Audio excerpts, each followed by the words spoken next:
So, Ruffnation, which was the recording studio of Chris Schwartz, who was half of Rough House Records. Him and Joe Nicolo were partners. And at one point, Chris Schwartz decided to create his own recording studio. And I was over at Planet Medley, and this guy came in. He was at the store. There's a music store over there, and they called me up and they said, this guy wants to talk to you. And I went down to see him, and it was a guy named Ian Cross. And he says, we're thinking of building a studio. Could you come with us and, see the place and see what you think? I said, yeah, sure. So I got in his car with, I think it was a little Toyota or something like it. It was a little inexpensive car. And we took a ride, and was only like 3 or 4 blocks away from where Planet Medley was. And they took me to a place that had 3 carriage houses. The 2 carriage houses were connected together. And I think that's where they had the horses or something like that. And it was, it had a wrought iron fence around it. And it looked like an old English cottages. And they said, well, we want to take this space and make it into a recording studio. And I said, all right, I can get a studio designer in here. We could look at the place, come up with a plan, help you with the construction, get the wiring done, get the gear, all that kind of stuff. And I said, all right, we want to do that.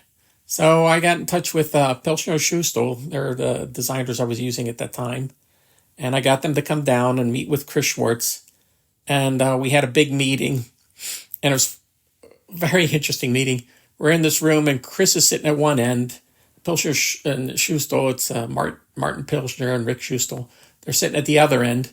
And I'm kind of in the middle. And, Chris says, well, can you guys build me a studio? And the guy said, yeah, we can build you a great studio. And that was it. It was kind of like the conversation kind of died out.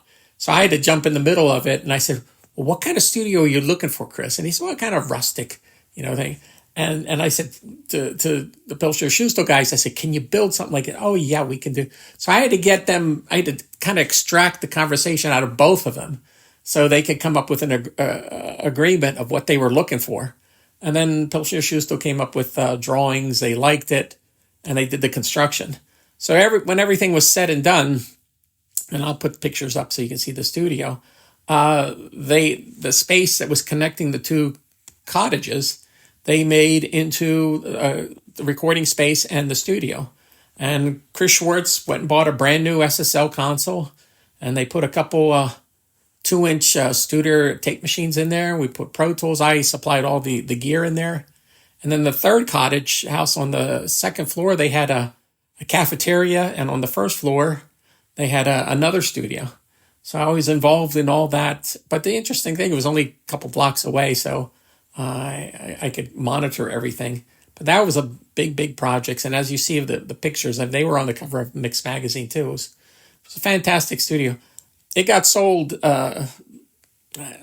years later. A lady, last name was Gupta. She bought the facility. I think it's still in business, but nice facility. That was a interesting project that I was involved in.